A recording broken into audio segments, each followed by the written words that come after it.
it doesn't make a whole lot of sense that they got rid of Davante Adams, even though they signed a quarterback and just agreed to give him $150 million of guaranteed money over the next 3 years. That all of a sudden his number one target in Davante Adams is no longer part of the Green Bay Packers organization, has moved on to the Las Vegas Raiders.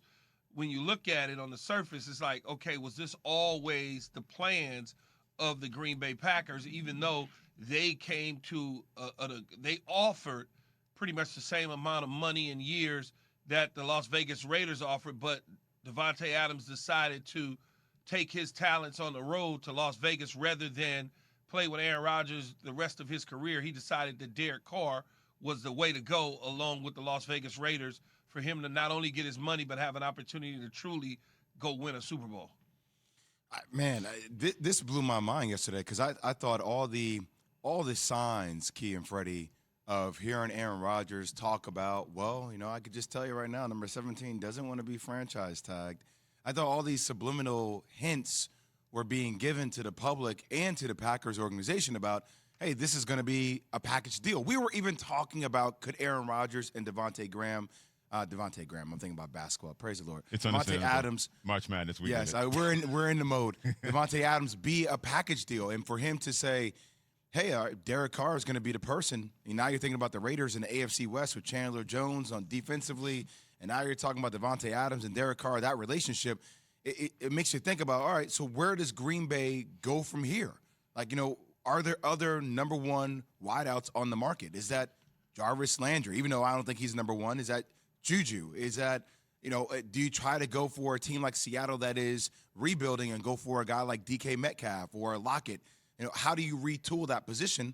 Because Aaron Rodgers needs a number one target. Well, I think that they feel in Green Bay, Freddie, that they have a way of developing young, promising receivers that will contribute much like Davante Adams and Randall Cobb did in their careers in Green Bay, or Donald Driver, or any of the receivers that played alongside Aaron Rodgers. They feel like it's Aaron Rodgers who helps these receivers become the receiver. And I would argue that that's a damn lie. Exactly. And they understand that and they know that, but sometimes they could have blinders on and think that it's all about the quarterback. This is the reason they shelled out the type of money. When you have a Alan Lazard or you have a St. Brown Equinemius, you think that these guys all of a sudden are the way to go, and one of them can emerge as the next guy for your offense. And I can tell you, just from being in that position and hadn't played it for a very long time at a very high level, that those guys are not Davante Adams, and they probably will never be Davante Adams. Keyshawn, J. Will, and Max with Keyshawn Johnson, Jay Williams, Freddie Coleman, and Max Kellerman on ESPN Radio. Keyshawn, stay with that in terms of a number one wide receiver like yourself, traded from an organization like the New York Jets, because when you at the height of your powers, they made that decision that they could live without you. Davante Adams reversed it here. He said, we're going to try to find out if you can live without me and have Aaron Rodgers be the number one dude again, and he can make people better.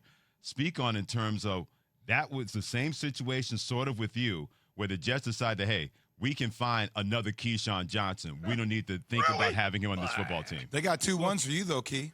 20, yeah, Jay, but 20-something years later, they still looking for Keyshawn Johnson. They still are trying to replace the receiver, not the position, the receiver. And what I mean by that is the locker room presence, the quiet leadership, the swag, the things that make an organization what they are. The New York Jets are still trying to replace that. Statistically, you could always replace the numbers because all it is about touches and opportunities.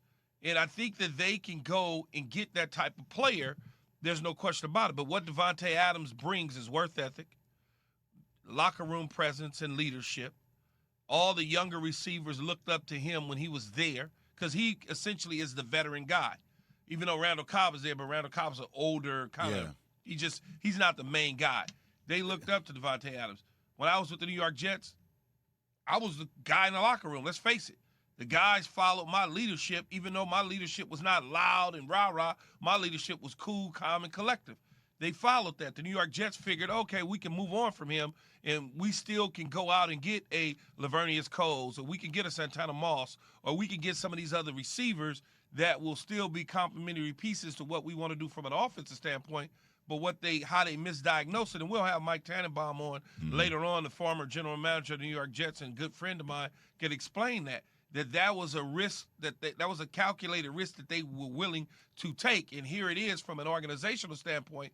Even though I would have been retired by now, they are still to this day trying to find that type of receiver. And this could potentially be the same situation with the Green Bay Packers guys with Davante Adams.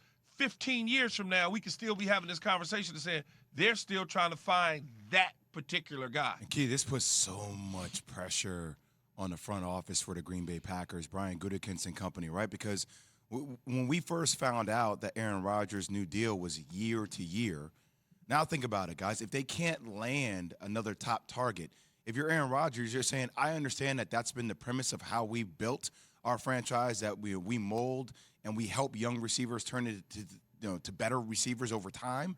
But like nobody's coming in giving that same production from Davante Adams' perspective.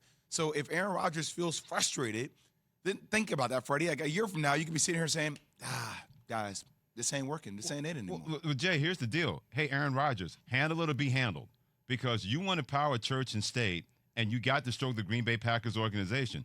If you're going to get that kind of money that Aaron Rodgers is getting, you had to accept the fact that other people are not going to get paid, and that included Davante Adams. Now, how long does Aaron Rodgers know about Adams this? Could we'll get see. paid though, Freddie. He turned down the same amount of money from the Raiders. Well, then whatever he turned down was enough for him to say, I didn't want to stay with Aaron Rodgers and move on with Derek Carr.